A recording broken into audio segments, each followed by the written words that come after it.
மகாராஜா வாழ்க வாழ்க, எங்க காட்டு ராஜாவே வாழ்க வாழ்க. பாப்பா சூடு சட்டி எப்படிப்பா இருக்கிற? நீ நம்ம ஊருக்கு வந்ததுல இருந்தாப்பா நம்ம ஊர் ஜனங்கள்லாம் நல்ல சாப்பாடு சாப்பிட்றாங்க. உன்ன மாதிரி ஒரு அருமையான செஃப்பை நான் பார்த்ததே இல்லைப்பா. மிக்க மகிழ்ச்சி ஐயா. ஆனா ஒரு விஷயம் மட்டும் உங்ககிட்ட நான் சொல்லணும். என்னப்பா சொல்லு. மகாராஜா, நான் பல முறை உங்ககிட்ட சொல்லிட்டேன், என் பேரு சுனில் ஷெட்டின்னு. நீங்க மகாராஜா, நீங்க என்னை எப்படி வேணா கூப்பிட்டுக்குங்க. ஆனா உங்க ஊர்ல இருக்க ஜனங்களாம் என்ன சுண்டலி ஜட்டி சுண்டலி ஜட்டின்னு கூப்பிடுறாங்க. தயவு செஞ்சு அவங்க கிட்ட சொல்லி என்ன சுனில் ஷெட்டின்னு கூப்பிட சொல்லுங்க ஐயா. ஆட விடு தம்பி, நம்ம ஊர்ல இருக்கிற ஜனங்களாம் ரொம்ப பாசக்காரனுங்க. நீ பண்ற சமையல் அவங்களுக்குலாம் ரொம்ப புச்சி போச்சு போல இருக்கு. அதான் ஆசையா உன்னை சுண்டலி ஜட்டின்னு கூப்பிடுறாங்க. பேர்ல என்னப்பா இருக்குது? யோ ரோட் ரோலரு, நானும் எத்தனை பழங்கள்ல உனக்கு பழரசம் போட்டு கொடுத்துட்டேன். என் பேரை ஒழுங்கா கூப்பிடுன்னு சொன்னா அத்தை கூப்பிடுறியா பாரு. ரொம்ப மோசையா நீ. நீ எல்லாம் எப்படிதான் இந்த ஊருக்கு மகாராஜா ஆனியோ தெரியல. ஏப்பா தம்பி, என்னப்பா தனியா நின்று எதை பேசிட்டு இருக்க? எதனா முக்கியமான விஷயமா என்ன பார்க்க வந்தியா? ஆமாம் மகாராஜா, இன்னைக்கு பேஷன் ஃப்ரூட் கிடச்சிது. பேஷன் ஃப்ரூட்டையும் ட்ராகன் ஃப்ரூட்டையும் லிச்சியையும் கலந்து ஒரு புது பழரசம் தயார் பண்ணியிருக்கேன். குடிச்சு பார்த்துட்டு எப்படி இருக்குன்னு சொல்லுங்க. கூடு பார்ப்போம். இந்தாங்க என்னோட கண்டுபிடிப்பு எப்படி இருக்குதுன்னு குடிச்சு பார்த்துட்டு சொல்லுங்க. பா ஜூஸு ரொம்ப அருமையாக சுவையாக இருக்குப்பா. இதே மாதிரி மெயின்டைன் பண்ணு. நம்ம ஊர் ஜனங்களுக்கும் இந்த மாதிரி விதவிதமாக ஜூஸ்லாம் பண்ணி கொடுப்பா. கண்டிப்பாக மகாராஜா. அப்புறமா உங்ககிட்ட ஒன்று சொல்லணும் மகாராஜா. என்ன தம்பி சொல்லு. மகாராஜா, இந்த வருஷம் மே மாதம் வெக்கேஷன் வருதுல்ல, அப்போது நான் வேணா என் ஊர் பீகாருக்கு போயிட்டு எங்கள் அம்மா அப்பாவை பார்த்துட்டு வந்துட்டுட்டா? செஃப் தம்பி, நீ நாளைக்கு கூட ஊருக்கு போகலாம். அதை பற்றி ஒரு பிரச்சனையும் இல்லை. இந்த ஊரில் இருக்க ஜனங்க எல்லாருக்குமே ஒரே ரூல்ஸ் தான். நான் உன்கிட்ட 3 பிரச்சனையை சொல்லியிருக்கேன். அந்த 3ல் ஒரு பிரச்சனையை நீ தீர்த்து வச்சுனா கூட நாளைக்கே நீ ஊருக்கு போயிட்டு வரலாம். நான் யாரையும் தடுக்க போகிறது கிடையாது. அந்த 3 பிரச்சனையில் எதனா ஒரு பிரச்சனையை நீ எனக்கு தீர்த்து வச்சுனா கூட நீ ஊருக்கு போய் நிம்மதியாக அங்கேயே தங்கிடலாம். திரும்பி வரணும்னு அவசியம் கூட கிடையாது. யோ அரிசி மூட்டை, உன் பிரச்சனை நீ தான் ஏற்றிக்கணும். உன் பிரச்சனைலாம் தூக்கிட்டு வந்து எங்கள் தலையில் வச்சுனா நாங்கள் எப்படி ஏற்றிக்க முடியும்? அதுவும் வச்சுக்கிற பாரு 3 பிரச்சனை, அதெல்லாம் தீக்கிற பிரச்சனையா? இதெல்லாம் எனக்கு தேவையா? பேசாமல் நான் போய் சமைக்கிறேன். ஏதாவது சொன்னீங்களா? ஒன்றும் இல்லை மகாராஜா, மத்தியானம் சாப்பாடு ரொம்ப லேட் ஆகுதுல்ல. இப்போ கிளம்புனாதான் நான் மத்தியானம் லஞ்ச் ப்ரிப்பேர் பண்ணி உங்களுக்கு அனுப்ப முடியும். சமைக்கிறதுக்கு நேரமாச்சு, நான் போயிட்டு வரேன். சரி தம்பி, அடிக்கடி இந்த மாதிரி பழரசம்லாம் கொண்டு வாப்பா. நல்லா டேஸ்ட்டாக இருக்குது. மகாராணி கிட்ட சொன்னால் ஒரு வேலையும் பண்ண மாட்டேங்கிறா. அதனால தான் உன்னை என் பர்சனல் செஃப்பான வச்சுன்னுக்கிறேன். போயிட்டு வா தம்பி. ஜூஸ் போட்ட அப்புறம் கொஞ்சம் பழம் மிஞ்சி போச்சு. சரி நீங்கள் சாப்பிடுவீங்கன்னு தான் அதையும் கொண்டு வந்திருக்கேன்.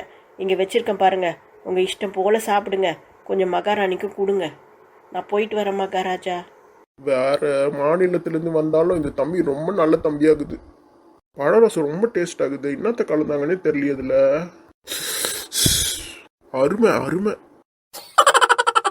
மகாராஜா வாழ்க வாழ்க, இந்த காட்டின் அரசரே வாழ்க வாழ்க, எங்களை ஆள வந்த காட்டு ராஜாவே வாழ்க வாழ்க. வா ஊசி போண்டா, ஏதாவது செய்தி கொண்டு வந்திருக்கியா? யார் இந்த 2 பேரு? ஆமாம் மகாராஜா, இவங்க 2 பேரும் நம்ம ஊருக்குள்ள அனுமதி இல்லாமல் நுழைஞ்சிட்டாங்க. நானும் ரொட்டி பக்கடவும் சேர்ந்து தான் இவங்க 2 பேரையும் பிடிச்சிட்டு வந்து உங்ககிட்ட ஒப்படைச்சிருக்கோம். யார் பண்ணீங்க 2 பேரும்? எதுக்காக அனுமதி இல்லாமல் எங்கள் தீவுக்குள்ளே நுழைஞ்சிங்க? காட்டு ராஜா, நாங்கள் பக்கத்து ஊரில் இருக்கிற எங்கள் சொந்தக்காரங்களை பார்க்கறதுக்காக தான் வந்தோம். ஆமாம் மகாராஜா, நாங்கள் தெரியாமல் இந்த ஊருள்ள காலடி எடுத்து வச்சிட்டோம். எங்களை மன்னிச்சு எங்கள் ஊருக்கே திருப்பி அனுப்பிச்சிடுங்க. சரி சரி, உங்கள் மேலே எந்த தப்பும் இல்லைன்னு எனக்கு தெரியுது. ஆனால் இந்த ஊருக்குள்ளே வெளியூர் ஆளுங்க வந்தாங்கன்னா அவங்களுக்கு ஒரு ரூல்ஸ் இருக்குது. என்ன ரூல் மகாராஜா? இந்த ஊரில் 3 பிரச்சனை நடந்துட்டுருக்கு. அந்த 3 பிரச்சனையில் ஏதாவது ஒரு பிரச்சனையை நீங்கள் தீர்த்து வச்சாதான் உங்கள் ஊருக்கு நீங்கள் திரும்பி போக முடியும். இல்லைன்னா காலம் பூரா இந்த தீவிலேயே தான் நீங்கள் எங்களுக்கு சேவை செஞ்சுட்டு இருக்க வேண்டியிருக்கும்.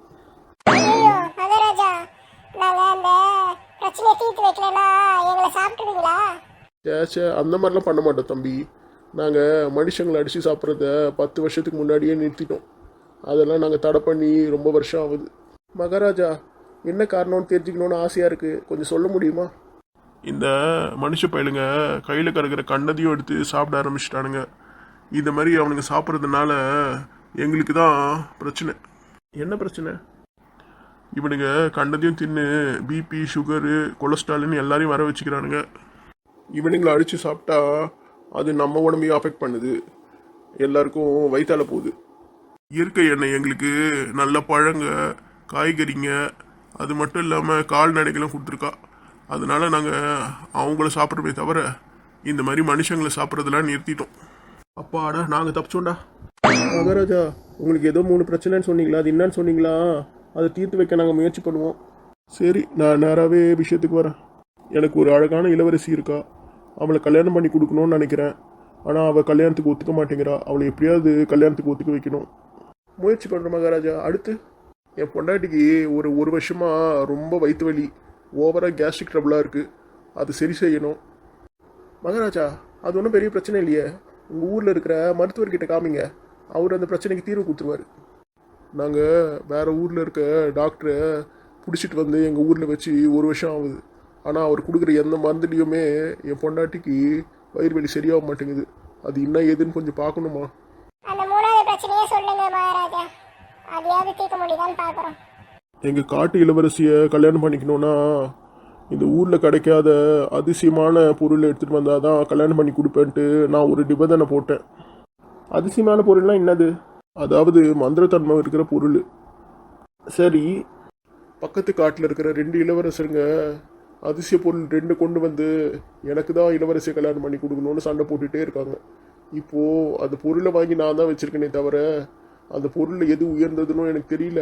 யாருக்கு என் பொண்ணை கல்யாணம் பண்ணி கொடுக்கறதுன்னு எனக்கு புரியல. அப்படின்னா அவங்க கொண்டு வந்த அதிசய பொருளில் நாங்கள் ஃபஸ்ட்டு பார்க்கணும். அப்போ தானே அதில் எது சிறந்ததுன்னு கண்டுபிடிக்க முடியும். ஆமாம், அந்த இளவரசருங்க கொண்டு வந்த பொருளை எது சிறந்ததுன்னு என்னால் கண்டுபிடிக்க முடியல. நீங்கள் கண்டுபிடிச்சி கொடுக்குறீங்களான்னு பார்க்கலாம். நாங்கள் வேணால் 3வது ட்ரை பண்ணுறோம். அதுதான் எங்களுக்கு ஈஸியாக இருக்க மாதிரி தெரியுது. மீதி 2 கொஞ்சம் கஷ்டம்தான். இந்த 3 பிரச்சனையில் ஏதாவது ஒரு பிரச்சனையை நீங்கள் தீர்த்தா கூட போதும். நானே உங்கள் 2 பேரையும் ராஜ மரியாதையோட எங்கள் ஊர்லேருந்து உங்கள் ஊருக்கு அனுப்பிச்சி வைக்கிறேன். அது மட்டும் இல்லை, எங்கள் ஊரில் கிடைக்கிற அதிசய மரகத கல்லியும் உங்களுக்கு பரிசாக கொடுப்பேன். இந்த பிரச்சனையை முடிக்கிறதுக்கு ஏதாவது கால அவகாசம் இருக்கா மகாராஜா? ஆமாம், அடுத்த 5 நாளுக்குள்ளே இந்த பிரச்சனையை தீர்த்து வைக்கணும்.